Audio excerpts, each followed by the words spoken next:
절대로 큰 모니터가 최고의 선택은 아닙니다. 오늘은 분야별 가성비 모니터 고르는 법 이야기할 건데요. PC를 조립할 때 본체만큼이나 선택 장애가 오는 게 바로 모니터입니다. 그냥 뭐 적당한 인치에 적당한 가격 사면 되는 거 아니냐? 라고 할 수도 있지만 어떠한 용도로 쓰느냐에 따라서 그게 가성비가 될지 혹은 본체의 성능을 반도 못 쓰는 그런 오버스펙이 될 수도 있고요. 그래서 이번 영상에서 소개해드리는 제품은 왜 가성비인지, 어떤 상황에선 어떤 걸 써야 되는지에 대해서 이야기할 거예요. 모니터에는 정말 수많은 기능들이 있는데 그 중에서 우리가 알아야 될 메인 기능은 4가지입니다. 첫 번째는 화면 크기, 그 다음에 해상도, 그리고 패널, 마지막으로 주사율이에요. 이를 기준으로 용도별 모니터를 골랐는데요. 첫 번째, 사무용 문서 작업이나 웹서핑을 할 때 가장 중요한 부분은 바로 가독성 그리고 눈의 편안함입니다. 크기는 24에서 27인치가 좋은데요. 아무래도 사무실은 내 책상의 크기가 그렇게 크지 않고 이 거리가 가깝기 때문에 32인치 이상 가면 한 방에 이렇게 다 보기도 힘들고, 그리고 책상이 작기 때문에 다른 걸 놓을 공간도 없어지죠. 해상도의 경우에는 FHD면 뭐 괜찮습니다. 그런데 만약에 27인치라면은 QHD가 글자가 조금 더 선명하고 또렷하게 보여요. 엑셀 같은 경우에도 이제 숫자나 글씨가 되게 작잖아요. 이런 거에도 좀 유리해지고요. 패널은 IPS 패널을 추천드립니다. 시야각도 괜찮고 텍스트도 선명해요. 주사율은 60에서 75Hz면 충분합니다. 보통 60Hz 많이 쓰고요. 자, 이런 목적에서 2개 골랐습니다. 가격은 저렴해요. 첫 번째, LG전자 FHD 모니터인데요. 가격은 148,000원. 이게 할인된 거라서 보통 한 16만원 정도 하더라고요. 저는 갑자기 쿠폰이 적용이 됐어요. 크기는 27인치에 명암비 1000대1로 뭐 무난하게, 가격 대비는 굉장히 무난한 겁니다. LG가 모니터는 무난하게 잘 만들죠. IPS 패널이고요. 이렇게 생겼습니다. 그리고 FHD이고 IPS가 이제 178도 시야각이 괜찮죠. 속도는 5ms, 틸트도 얼추 움직이게 되고 NTSC 72%의 밝기 250까지 보시면 될 것 같습니다. 가장 가성비 좋은 녀석이고, 다음은 삼성입니다. 똑같이 IPS 패널이고 가격은 175,000원이에요. 조금 더 비싸졌네요. 배송되는 제품은 LS27D300이에요. 하나 올라갔는데 다른 건 더 동일하고 이제 헤르츠가 100Hz까지 올라갑니다. LG와 삼성 저렴한 제품들, 27인치 제품들은 다 이렇게 무난하게 생겼고 그 외에는 뭐 거의 비슷하다고 봐야 돼요. 삼면이 얇고 밑에가 두꺼운 일반적인 형태이고요. 명암이라든지 밝기라든지 응답 속도 다 동일하다고 봐야 돼요. 색재 현성도 동일하고요. 그러니까 가격의 차이를 감안하고 삼성이냐 LG냐 선택하시면 되겠죠. 다음은 게이밍용 모니터입니다. 보통 게임은 FPS나 RPG 게임 많이 하잖아요. 이럴 때 중요한 건 부드러움, 그 다음에 반응 속도입니다. 모니터 크기는 24에서 27인치 추천드리고요. 특히 이제 FPS 같은 경우에는 이게 한 화면이 눈에 들어와야 실수하지 않기 때문에 24인치 더 추천드려요. 이거는 화면이 크다고 잘할 수 있는 건 아니에요. 해상도 같은 경우에는 그래픽카드 성능에 맞춰야 돼요. 보통은 FHD나 아니면 QHD 정도를 쓰면 됩니다. 그리고 4K, 그러니까 UHD 같은 경우에는 내 PC 사양이 지원이 된다면 써도 됩니다. 근데 그래픽카드가 너무 비싸서. 패널 같은 경우에는 잔상이 적은 IPS를 많이 쓰고요. TN 패널도 꽤 괜찮은데 반응이 빨라서 요즘엔 IPS가 많이 발전을 해서 어느 정도 반응 속도를 다 잡아주기 때문에, 그 다음에 TN 패널 뭐 잘 안 팔아요. 그래서 IPS 추천드리고, 주사율은 최소한 144Hz 정도까지는 되어야 잔상도 없고 부드러운 화면의 전환을 느낄 수 있습니다. 자, 이거는 FHD 2개, 그 다음에 QHD 2개, 이렇게 4개 추천해보죠. 자, FHD 먼저 보죠. LG전자의 울트라 기어 게이밍 모니터라고 되어 있습니다. 24인치예요. 좀 작은 녀석을 가지고 왔고, 보면 IPS 패널이고 이제 180Hz예요. 그러니까 와, 이 주사율이 장난이 아닌 거죠. 속도도 1ms/이고 HDR10 지원을 합니다. 그러니까 작은 대신 성능을 웬만큼 다 올려버린 거죠. 사실 1ms/이면 지연율 없다고 봐야 돼요. 굉장히 빠른 거고요. 144 이상이면은 웬만한 주사율 괜찮은데 180까지 그냥 이것만 보고 사도 된다는 정도가 되겠네요. HDR10으로 색감도 괜찮고 밝기 300, 명암비 1000대1 정도까지 보시면 되고, 다음은 처음으로 외산이 나왔습니다. MSI입니다. 180Hz, 그 다음에 238,000원이에요. 디자인은 이렇게 생겼고 역시 베젤이 얇고 가운데가 MSI 딱 써져 있죠. FHD예요. IPS 패널이고 180Hz 1ms, 다음에 뭐 콘솔 모드나 이런 모드들을 지원을 하고 있어요. 성능은 앞서 LG와 비슷하고 크기는 27인치이고요. 그러니까 좀 큰 화면에 이런 기능들을 넣어서 가격이 조금 이렇게 올라갔다고 보시면 됩니다. 색상도 sRGB 134%면은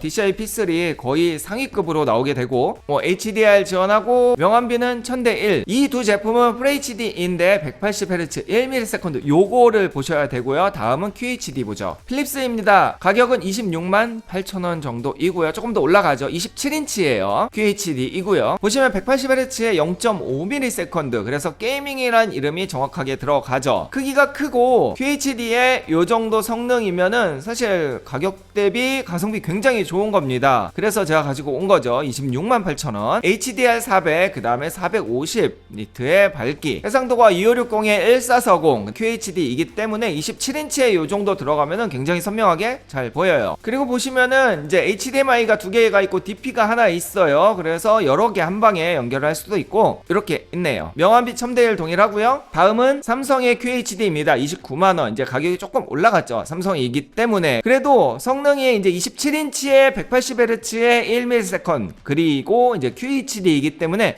요 정도 괜찮습니다. 디자인 보시면 요렇게 여기 삼성이라고 되어 있고요. 베젤 얇게 되어 있죠. 특징을 보면 QHD, IPS 패널 180Hz 1ms 응답 속도, 그 다음에 HDR10 지원하고요. 300, 그리고 단자가 DP 하나, HDMI 하나가 있네요. 피벗도 되네요. 완전 돌아가서. 요것도 되게 중요하죠. 이거는 이제 서브 모니터로 쓸 때 되게 중요한 기능이에요. 세로 영상 볼 때도 이용하고요. 자, 여기까지. 다음은 영화 감상용입니다. 영화를 볼 때 가장 중요한 거는 화면 크기, 그 다음에 명암비입니다. 32인치의 큰 화면을 추천드려요. 영화는 아무래도 큰 화면에서 봐야지 좀 그 웅장함을 느낄 수 있죠. 그리고 조금 떨어져서 본다 해도 큰 화면이어야지 눈 아프지 않게 적당한 거리가 나오고요. 해상도는 영상 소스가 보통은 4K, 그러니까 UHD 이상이란 말이에요. 그래서 4K를 추천드리고요. 패널은 VA 패널을 추천드립니다. 아무래도 다른 패널보다 블랙 표현력이 조금 더 명확하거든요. 이게 어두운 장면이 많이 나오는 이런 영화에서는 블랙이 깔끔하게 나와야 그 깊이감이라든지 선명도라든지 이런 바로바로 받아들이는 느낌들이 달라지게 돼요. 주사율은 60Hz면은 충분합니다. 자, 이렇게 두 개 추천 가보죠. 자, 첫 번째로 삼성전자 32인치 4K입니다. 가격은 31만원 정도이고요. 패널은 VA 패널 4K, 그 다음에 HDR10입니다. 색감을 잘 보려면 요런 거 되게 중요하죠. 이렇게 들어가게 되면은 이제 주사율이라든지 뭐 이제 응답 속도는 조금 낮아지는 대신 화질에 몰빵이 되는 거예요. 삼성의 32인치 4K 31만원이면 가격 괜찮고요. 이 뷰피니티 S 시리즈가 삼성에서는 가장 무난하게 많이 쓰이는 이제 시리즈이기는 해요. UHD, 그러니까 4K 화질이고요. 선명도 괜찮고, 여기 이렇게 픽셀 밀도를 설명해 놨네요. 이렇게 커요. FHD의 4배 정도가 되는 거죠. HDR10의 색감이 이제 SDR보다 이만큼 더 좋다고 설명이 되어 있고요. HDMI DP 있고 플리커 프리까지 있는 이 제품, 조금 더 스펙을 볼까요? 여기 보면 VA 패널 밝기 280에서 350, 명암비가 이제 3000대1이 들어가고요. 역시 스피커는 없고 정도까지 보시면 되고, 다음은 LG의 4K UHD입니다. 사실 LG 많이 쓰기는 해요. 많이 쓰는데 보시면 가격이 28만,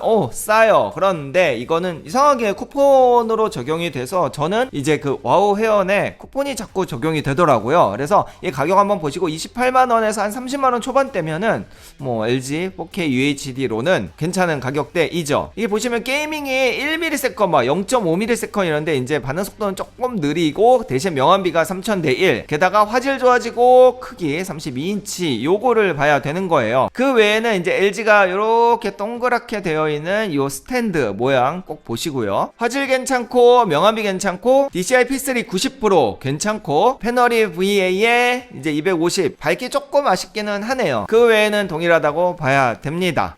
그리고 얘는 자체 스피커가 있고요. 마지막으로 뭐 그래픽이나 영상 작업을 하는 크리에이터를 위한 모니터입니다. 저 같은 사람들이죠. 이거는 이제 색의 정확도와 작업 영역이 중요한데요. 가능하면 좀 큰 화면이 27인치에서 32인치를 추천드리고요. 왜냐하면 타임라인이나 이런 화면 보는 것들, 이런 것들 배치를 좀 하려면 화면이 좀 커야 돼요. 그래픽 작업도 뭐 툴바 같은 거 잘 배치하려면 당연히 커야 되고요. 해상도는 4K, 그러니까 UHD를 추천합니다. 고해상도의 사진이나 영상의 그런 디테일을 좀 잘 확인을 해야 정확한 편집을 할 수 있고 그래픽 작업을 할 수 있는 거죠. 패널은 가능하면 IPS 패널을 써야 돼요. 이런 색의 왜곡이 없 없어야 그 결과물의 퀄리티를 보장을 할 수가 있고, 내가 확인되지 않는 세계 오류나 이런 것들을 다 만들어서 만약에 업로드나 아니면 납품을 했을 때 상대방이 확인을 할 수도 있는 거란 말이에요. 그래서 패널은 굉장히 중요해요. 주사율은 60H면은 괜찮기는 한데 사진은 상관없는데 영상 편집자들은 약간의 그 효율을 위해서 조금 더 높은 주사율을 쓰기도 합니다. 자, 얘는 두 개 괜찮은 거 있어요. 한번 보죠. LG의 4K UHD 모니터입니다. 이제 내장 스피커 있는, 여기 보시면 IPS 패널이고요. DCI P3 95% 굉장히 높고, 사실 이거 제가 되게 가지고 싶어서 살까 말까 고민을 했던 제품인데, 저는 이제 그 W급 한 100만원대로 넘어갔기 때문에 좀 안 샀던 제품이에요. 많이들 관심 있는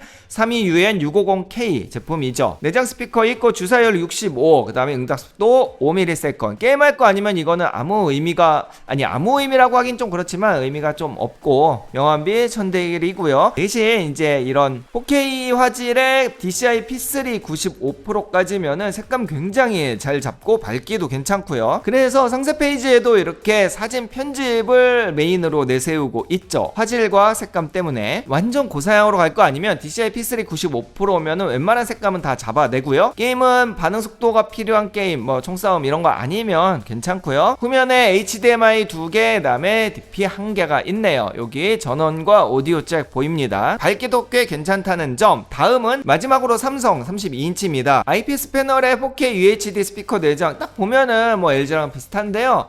근데 이상하게 LG를 더 많이 쓰더라고요. 가격은 얘가 조금 더 쌉니다. 앞서 이야기했던 뷰피니티 S7입니다. 이 삼성도 나쁘지 않은데 왜 LG를 더 많이 쓰는지 모르겠어요. LG가 확실히 모니터는 조금 더 나은 것 같아요. 여러 가지 면에서. 스펙만 보면은 똑같이 4K UHD IPS HDR10 5ms, 주사율 60Hz까지 지원을 하고요. 명암비 1000대1 동일하고, 이게 색지연율이 sRGB 99%군요. 그래서 이 색지연성이 조금 떨어집니다. 역시 가격이 싼 건 다 이유가 있기는 하네요. 그래도 4K에 삼성에 IPS에 이 정도 성능을, 삼성을 좋아한다면 얘를 쓰면 되겠지만 저는 개인적으로 LG 울트라 파인이 더 나은 것 같네요. 조금 더 총알을 들여서. 여튼 요 삼성까지 추천 끝. 전반적으로 더 비싼 제품들, 고사양 제품들이 많은데 굳이 그렇게까지 갈 필요 없다는 생각에 오늘은 정말로 가성비 중에서도 괜찮은 제품들, 제 입장에서 요 정도면 사겠다 하는 제품들만 가지고 왔습니다. 본인의 목적에 맞춰서 사야 오버스펙 안 사고 필요한 정도를 쓸 수 있으니까 무조건 큰 모니터 아니면 주사율 높은 거 이런 거 사지 마시고, 제가 오늘 설명드린 거 잘 보시고 본인에게 맞는 그런 제품 골라서 구매하시기 바라며,